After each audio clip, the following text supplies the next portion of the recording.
চলো আজকে তোমাদেরকে দেখাই মশলা লেবুর শরবত। তার জন্য দেখো একটা বাটির মধ্যে পরিমাণ মতন ঠান্ডা জল নিয়ে নিয়েছি, পরিমাণ মতন নুন মিষ্টি নিয়েছি, মিষ্টির পরিমাণ কিন্তু অল্পই দিয়েছি, আর দিয়েছি একদম অর্ধেকটা পাতিলেবুর রস, কারণ এটা চটপটা হবে তার জন্য। এবার দিয়ে দিলাম 1 প্যাকেট জলজিরা, তোমরা চাইলে এখানে আরেক প্যাকেট মেশাতে পারো, আরও টেস্টি হবে খেতে।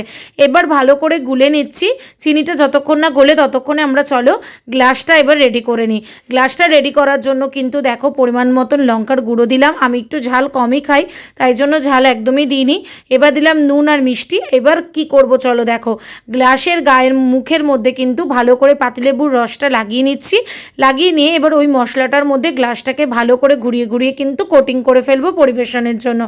এবার আমাদের যে জলটা করা রয়েছে তার তো চিনি এতক্ষণে গলেই গেছে বন্ধুরা। এবার তার মধ্যে দিয়ে দেবো হচ্ছে গন্ধলেবুর পাতা, তোমরা চাইলে কিন্তু দিতেও পারো নাও দিতে পারো, আমার খুব ভালো লাগে তাই আমি দিয়েছি। এবার চলে এলো পরিবেশনের পালা। যেই গ্লাসটাকে আমরা রেডি করে রেখেছিলাম তার মধ্যে কিন্তু শরবতটা ঢেলে দিলাম, সঙ্গে দেবো কিন্তু বরফের টুকরো, যেহেতু গরমকাল বরফ দিয়ে শরবত খেতে কিন্তু দারুণ লাগে। আর কিন্তু দেবো ভাজা মশলা, ভাজা মশলা তো সবার বাড়িতে কম বেশি করাই থাকে, ভাজা মশলা দিতেই পারো, চাট মশলাও দিতে পারো। এবার একটা ছোট স্লাইস লেবুর অর্ধেকটা কেটে নিয়ে গ্লাসের ওপর বসিয়ে সঙ্গে লেবু পাতা ও ধনে পাতা সহযোগে তৈরি করলাম মশলা লেবুর শরবত। কেমন হয়েছে কিন্তু তোমরা বাড়িতে ট্রাই করে জানিও।